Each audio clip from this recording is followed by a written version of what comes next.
ጀነራል ጆን መዲድ የህወሓትን እቅድ ይፋ አደረጉ።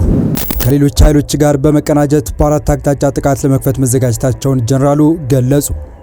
ህወሓት ከወልቃይት በኩል አስፈሪ ጦር መጣበት። ጀነራሉ የመሩት ጥብቅ ወታደራዊ ስብሰባ በወልቃይት ዝግጅታችንን ጨርሰናል፣ ኮሎኔሉ የመጨረሻውን ፊሽካ ነፉ። ህወሓት ከዓለም አቀፍ ተቋም አስቸኳይ ጥሪ ቀረበለት። በትግራይ የጸደቀው አዲስ ህግ እንዲሻር ተጠየቀ። ሚሳኤሎቻችን ባይኖር ኖሮ እንደ ጋዛ እንደሆነ ነበር። የኢራኑ ፕሬዝዳንት ማሱድ ፔዜሽኪያን ትራምፕ ላይ ጸደቀው አነጋጋሪ የውሳኔ ሀሳብ። በመንግስት እውቅና ተሰጥቶት ትግራይን እያስተዳደረ የሚገኘው ጊዜያዊ አስተዳደሩን ገለል በማድረግ ትግራይን እያስተዳደረ የሚገኘው ህወሓት ዳግም ወደ አዲስ ግጭት ለመግባት የጦርነት ነጋሪቱን እየጎሰመ ይገኛል። በርካታ ተቃውሞ እያስተናገደ የሚገኘው ቡድኑ ለተቃውሞዎቹ ጆሮ ዳባ በማለት የጦርነት ድግሱን አጠናክሮ የቀጠለ ሲሆን በዚህ መሃል ደግሞ ሌላ ዓለም አቀፍ ተቋም ህወሓት ላይ ጠንከር ያለ ክሱን ይዞ ብቅ ብሏል። ከአሜሪካ እግድ በኋላም ትልቁ ዓለም አቀፍ ተቋም በተለይም በትግራይ የጸደቀው አዲስ ህግ እንዲሻር ጠይቋል። እንመለከተዋለን። በሌላ በኩል ደግሞ ከሰሞኑ ህወሓት ትንኮሳ ፈጽሞ በአየር ኃይል እርምጃ ተናግጦ ከተመለሰበት ወልቃይት ህወሓት ላይ የመጨረሻው ፊሽካ ተነፍቷል። ይህንንና ሚሳኤሎቻችን ባይኖሩ የሚለውን የኢራን መግለጫና ትራምፕ ላይ የጸደቀው አነጋጋሪ ውሳኔ ያክለን ይዘን ቀርበናል። ሰላም ውድ የሁሉ ዴይሊ ቤተሰቦች እንደምናላችሁ። ቻናሉን ሰብስክራይብ፣ ላይክ፣ ሼር እያደረጋችሁ እስከ መረጃዎቻችን ፍጻሜ አብራችሁን ቆዩ። ህወሓት ክልሉን ዳግም ወደ ግጭት ለመክተት አሁንም ጥረቱን አጠናክሮ እየቀጠለ ይገኛል። የቲዲኤፍ አዛዡ የሰራዊታችን አቅም የቀጠናውን ኃይሎችን አሰላለፍ ቀይሯል ሲሉ ገልጸዋል። ጀነራል ጆን መዲድ በአራት አቅጣጫ የከበበንን ጠላት ብቻውን አስቀርተነዋል ያሉ ሲሆን አሁንም በህዝባችን ጽኑ ጀግንነትና ደጀነት ታግዘን የመጣብንን አደጋ እንቀለብሷለን የሚል አነጋጋሪ ዛቻ አስተላልፈዋል። ጀነራሉ በአራት አቅጣጫ የመጣብንን ጠላት ብቻውን አስቀርተነዋል ሲሉ አሁን ላይ ከሻቢያ ከፋኖና ከሌሎች አካላት ጋር ህወሓት በጋራ እየሰራ እንደሆነ የገለጹ ሲሆን አሁን ላይ ህወሓት በተቃራኒው በአራት አቅጣጫ መንግስት ላይ ጥቃት ለመክፈት እንዳቀደና ዝግጅት መጨረሱን እንዲሁም የህወሓትን በአራት አቅጣጫ መንግስትን ማጥቃት የሚለውን እቅድ ጀነራል ጆን መዲድ ይፋ አድርገዋል። የህወሓት ጀነራሎችና ወታደራዊ መኮንኖች የሚያሰሙት ዛቻና ፉከራ ተጠናክሮ የቀጠለ ሲሆን የትግራይ ህዝብ ለጦርነት ድቤ ድለቃቸው ጆሮን ቢነፍጋቸውም በግድ በጦር ሜዳ ሊማግዱት በየአደባባዩ የናሸንፋለን ፉከራ እያሰሙ ነው። የዚህ ፉከራ አካል የሆኑት ከትግራይ ጦር አዛዥ መሃል አንዱ የሆኑት ጀነራል ዮሐንስ ወልደ ጊዮርጊስ ወይም ጆን መዲድ በወይን ሚዲያ በኩል የተለመደ ክስና የናሸንፋለን ፉከራቸውን አሰምተዋል። ጀነራሉ በአራት አቅጣጫ የከበበንን ጠላት አሰላለፍ በጣጥሰን ብልጽግናን ብቻውን አስቀርተናል ሲሉም ተደምጠዋል። ትናንት ተባብረው የዘመቱብንን ኃይሎች በታትነን በቀጠናው አዲስ አሰላለፍ ፈጥረናል የሚሉት የጦር አዛዡ አልተቋጨም ያሉትን ህልውና ለማረጋገጥ እየተዘጋጀን ነው ብለዋል። ጠላቶቻችን ብዙ ነገር እያሰቡ ነው፣ ብዙ ነገር ደግሞ ይፈርስባቸዋል ሲሉ ማክለዋል። ከፕሪቶሪያ ስምምነት በኋላ አዲስ የኃይል አስተላለፍ እንዲፈጠር አድርገናል የሚሉት ጀነራሉ በ2013 ከጎረቤት ሀገር እስከ ሀገር ውስጥ ኃይሎች አስተባብሮ የዘመተብንን ጠላት ብቻውን አስቀርተን የራሳችን አስተላለፍ ፈጥረናል ብለዋል። በዛን ጊዜ ተፈጥሮ የነበረውን እኛን የማጥፋት አስተላለፍ በትነን ከሀገር ውስጥና በምስራቅ አፍሪካ አዳዲስ የአስተላለፍ ለውጦች መፍጠር ችለናል ነው ያሉት። ጆን መዲድ አዲስ አስተላለፍ ፈጥረናል የሚሉት የጽምዶን ጥምረት ነው። በትግራይ በርካታ የጦር ወንጀል ከፈጸመው ሻቢያ ኃይል ጋር አብረው መሰለፋቸው እንደ ስኬት መጥቀሳቸው ማስተዛዛቢ ሆነ። በዚህ መሃል ዓለም አቀፉ የሰብአዊ መብት ተሟጋች ድርጅት ሂዩማን ራይትስ ዎች በትግራይ ክልል ስራ ላይ የዋለው አዲስ ህግ የግዳጅ ወታደራዊ ምልመላ ተቃውሞን ለመቅጣት ስልጣን ይሰጣል ሲል ጠንከር ያለ ትችት በህወሓት ላይ ሰንዝሯል። ህጉ በአስቸኳይ እንዲሻርም ለክልሉ ባለስልጣናት ጥሪ አቅርበዋል። ሂዩማን ራይትስ ዎች ህወሓት በትግራይ ክልል ያስተዋወቀውን የግዳጅ ወታደራዊ አገልግሎትና የሀሳብ ነጻነትን የሚገድበውን አዋጅ እንዲሰርዝ ነው የጠየቀው። በትግራይ ክልል ያሉ ባለስልጣናት ወታደራዊ አገልግሎትን አስገዳጅ የሚያደርግና እነርሱን የሚቃወምን አካል ለመቅጣት ትልቅ ስልጣን ይሰጣል የተባለውን አዋጅ መሰረዝ እንዳለባቸው ዓለም አቀፉ የሰብአዊ መብቶች ተሟጋች ድርጅት ሂዩማን ራይትስ ዎች አሳስቧል። ድርጅቱ ባወጣው መግለጫ የትግራይ መራሄ ፖለቲካ ፓርቲ የህዝባዊ ወያኔ ሓርነት ትግራይ ህወሓት በተያዘው የሰኔ ወር ያስተዋወቀው አዋጅ በፌዴራል መንግስት የተሾሙትን የክልሉን ጊዜያዊ አስተዳደር አመራሮች ካባረረ በኋላና ከኤርትራ ብሔራዊ አገልግሎት ስርዓት ጋር ተመሳሳይነት ያለው መጠነ ሰፊ የግዳጅ ምልመላ ዘመቻ ህጋዊ ሽፋን ለመስጠት ያለ መሆኑን አመልክቷል።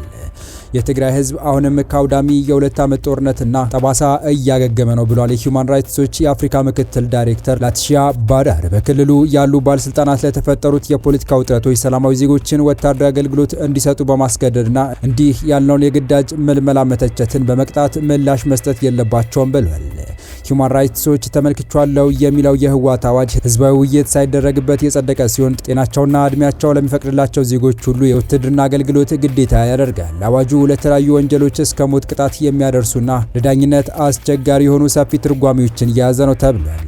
ከቅጣቶቹ መካከል የሞት ቅጣት ይገኝበታል። በስትራቴጂካዊ የመከላከያ አቅርቦቶች ላይ ጉዳት ማድረስ፣ የትግራይን ሰላምና ጸጥታ በከፍተኛ ደረጃ አደጋ ላይ መጣል፣ ከጠላት ጋር መተባበር ወይም የትግራይን አንድነትና ግዛት መናድ በሚሉ ሰፊ ወንጀሎች ላይ ይኸው የሞት ቅጣት ተፈጻሚ ይሆናል። ተከታዩ ደግሞ የእስራት ቅጣት ሲሆን የግዳጅ ውትድርና ዘመቻውን የተቹ ወይም ህዝብ እንዲቃወም የቀሰቀሱ አካላት እስከ 25 ዓመት የሚደርስ ጽኑ እስራት ይጠብቃቸዋል። የገንዘብ ቅጣቱን በተመለከተ ደግሞ ከውትድርና የኮበለሉ ሰዎች እስከ 50 ሺህ የኢትዮጵያ ብር ድረስ ቅጣት ይጠብቃቸዋል። በቀጣይ መረጃ የሰሜን ምዕራብ ዕዝ ዋና አዛዥ ጀነራል ብርሃኑ በቀለ በወልቃይት ጥብቅ ወታደራዊ ስብሰባ አድርገዋል። በስብሰባው ኮሎኔል ደመቀን ጨምሮ በአማራ ክልል ስር የተዋቀረውን አስተዳደር የሚመሩት አመራሮች እንደተገኙ ታውቋል። በተጨማሪም በምክትል አስተዳደር ርዕሰ ማዕረግ የአስተዳደር ጉዳዮች ክላስተር አስተባባሪ ዶክተር አማኑኤል ፈረደ፣ የምዕራብ ዕዝ ዋና አዛዥ ብርጋዴር ጀነራል አማራ ባታ፣ የዞኑ ዋና አስተዳዳሪ አቶ አሸተ ደምለው ተሳታፊ ነበሩ። በወልቃይት ቀጠና የህወሓት ኃይሎች ጥቃት ሊከፍቱ ይችላሉ በሚል በሚሰጋበት በዚህ ወቅት የተደረገው ይህ ስብሰባ በወቅታዊ የጸጥታ ሁኔታዎች ዙሪያ ትኩረት ያደረገ ምክክር ማድረጋቸውን የታወቀው የዞኑ የሰላምና ጸጥታ ምክትል ኃላፊ አቶ ጌታቸው ሙልጌታ የባዳና የባንዳ የሚል መነሻ ጽሑፍ ያቀረቡ ሲሆን በጽሑፋቸውም ጠላት ሲሉ የጠሩት ኃይል ከውስጥና ከውጭ ኃይሎች ጋር በመሆን አገር ለማፍረስ እየሰራ ነው በሚል ውንጀላ አቅርበዋል። በዚህ ስብሰባ ላይ በአካባቢው ያለው ኃይል ለግዳጅ መዘጋጀቱንም ገለጻ ተደርጓል። ለግዳጅ የተዘጋጀ የፖሊስና የሚሊሻ ጥምር ኃይል በበቂ ሁኔታ አለ የተባለ ሲሆን በግዳጅ ያሉ የሚሊሻ አባላትም የተሰጣቸውን ግዳጅ በአግባቡ እየተወጡ ነው የሚል ግምገማም ቀርቧል። ጀነራል ብርሃኑ በቀለ በበኩላቸው ቀጠናው የተለየ ቀጠና እንደሆነና ልዩ ትኩረት ተሰጥቶት ስራ መስራት ይጠይቃል ሲሉም ተናግረዋል። በአማራ ክልል በኩል በተዋቀረው የወልቃይት ዞንና አስተዳደር በኩል ይፋ የሆነው መረጃም የሰሜን ምዕራብ ህዝብ ዋና አዛዥ ጀነራል ብርሃኑ በቀለ ወልቃይት ስትራቴጂክና የተለየ ትኩረት የሚሻ ቀጠና መሆኑን በጥብቅ ማሳሰባቸውን አመልክቷል። ጀነራሉ ቀጠናው ካለው ጂኦፖለቲካዊ አቀማመጥና ካለፈበት የጦርነት ታሪክ አንጻር ልዩ ትኩረት ተሰጥቶት ዘላቂ የደህንነት ስራዎችን መስራት እንደሚጠይቅ ገልጸው የሰራዊቱና የአካባቢው የጸጥታ መዋቅሮች በቅንጅት መስራት እንዳለባቸው አቅጣጫ አስቀምጠዋል። በወልቃይት ቀጠናዊ የኃይል ዝግጅት መደረጉ የአካባቢው ደህንነት ለማስጠበቅና የህዝብን ሰላም ለማረጋገጥ የሚረዳ መሆኑን የተገለጸ ሲሆን በሌላ በኩል ከትግራይ ወገን ጋር ያለው የድንበርና የማንነት ውዝግብ በሰላማዊና በፖለቲካዊ ውይይት ለመፍታት የሚደረጉ ጥረቶችን እንዳያደናቅፍና ወደ አዲስ ወታደራዊ ግጭት እንዳያመራ አስግቷል። ህወሓት ዳግም ጦርነት ለመክፈት እየተዘጋጀባቸው ከሚገኙ ግንባሮች መካከል አንዱ ወልቃይት ሲሆን ከቀናት በፊትም በዚሁ ግንባር ጥቃት ለመክፈት ሞክሮ በአየር ኃይል ተደብድቦ ወደ ኋላ መፈግፈጉ ይታወሳል። ህወሓት በተደጋጋሚ ግዛቴን ለማስመለስ የሚከፈለውን ሁሉ መስዋዕትነት እከፍላለሁ እያለ ፊት ያዞረበትን የትግራይ ህዝብ ለመያዝ የሚሞክረው በወልቃይት እንደሆነ የተገለጸ ሲሆን ለዚህም ይረዳው ዘንድ በርካታ ወታደራዊ እንቅስቃሴዎችን በዚሁ ቀጠና እያከናወነ እንደሚገኝም ተገልጿል። ወደ ሌላኛው መረጃችን ተሻገረ። የኢራኑ ፕሬዝዳንት ማሱድ ፔዜሽኪያን ሀገራቸው የያዘችው የባሊስቲክ ሚሳኤል ፕሮግራም በፍጹም ለድርድር የማይቀር መሆኑን በጽኑ አስታወቁ። ፕሬዝዳንቱ በፓኪስታን ያደረጉት ይፋዊ የስራ ጉብኝት ተገን በማድረግ በሰጡት መግለጫ ኢራን ራሷን ለመከላከል የገነባቸው የሚሳኤል አቅም ባይኖር ኖሮ አሁን ላይ የሀገሪቱ ዕጣ ፈንታ እንደ ጋዛ ሊሆን እንደሚችል አስገንዝበዋል። ማሱድ ፔዜሽኪያን አክለውም ለራሳችን መከላከያ የያዝናቸው ሚሳኤሎች ባይኖሩ ኖሮ እስራኤልና አሜሪካ ለሽማግሌም ሆነ ለህፃናት ሳያዝኑ ኢራንን ልክ እንደ ጋዛ ያፈርሷት ነበር ሲሉ የጦር መሳሪያዎቻቸው ለሀገሪቱ ህልውና ወሳኝ መሆናቸውን አስምረውበታል። ኢራን በማንኛውም ሁኔታ ውስጥ ብትሆን ከማንኛውም አካል ጋር በመከላከያ አቅሟ ዙሪያ በፍጹም ለድርድር እንደማትቀመጥ ፕሬዝዳንቱ በቁርጠኝነት ገልጸዋል። በዚህ መሃል ደግሞ ሪፐብሊካኖች በአብላጫ የያዙት የአሜሪካ የህግ መወሰኛ ምክር ቤት ትራምፕ የኢራን ጦርነት እንዲያቆሙ የቀረበውን የውሳኔ ሀሳብ ማጽደቁ ተሰምቷል። ይህም ትራምፕ ያለ ምክር ቤት ፍቃድ ወታደራዊ እርምጃ መውሰድ እንዳይቀጥሉም ውሳኔ ያስተላለፈ ሆኗል። ብዙ ሪፐብሊካን እንደራሴዎች ከዲሞክራቶች ጎን በመቆማቸው ውሳኔው 50 ለ48 በሆነ አብላጫ ድምፅ ጸድቋል። በሰኔ ወር ብቻ ላይ የአሜሪካ የህዝብ ተወካዮች ምክር ቤት ትራምፕ በኢራን ላይ ተጨማሪ ጥቃት እንዳይፈጽሙ የሚያግድ ውሳኔ ማሳለፉ ይታወሳል። ውሳኔውን ያሳለፉት 215 ለ208 በሆነ ድምፅ ሲሆን 4 ሪፐብሊካኖች ጦርነቱን በመቃወም ዲሞክራቶችን ተቀላቅለዋል። በወቅቱ የዋይት ሀውስ ባለስልጣን በበኩላቸው የተኩስ አቁም ላይ በመደረሱ የአሜሪካ ወታደሮች እንደሚወጡ ለቢቢሲ ገልጸዋል። ውሳኔው የጸደቀው ሁለቱ ሪፐብሊካን እንደራሴዎች በምክር ቤቱ ስላልነበሩ እንደሆነ አክለዋል።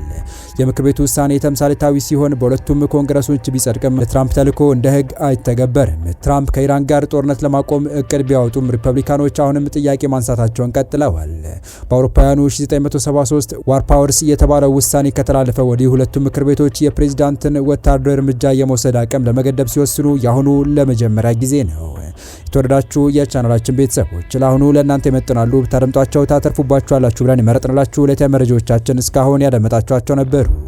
በተመሳሳይ ሀገራዊና ቀጠናዊ ጉዳዮች እንዲሁም ዓለም አቀፋዊ የጂኦፖለቲካ ወታደራዊና አነጋጋሪ ክስተቶችን ለበለት ተከታትለን በትኩስ ይዘን እንደምንቀርብ እያሳወቀን የቻናሉ ቤተሰብ ካልናችሁ ሰብስክራይብ፣ ቪዲዮ ላይክ እና ሼር በማድረግ ተደራሽነታችን ታሰፉ ዘንድ አክብሮታዊ ግብዣችን ነው። አበቃን። ሰናይ ጊዜን ተመኘን።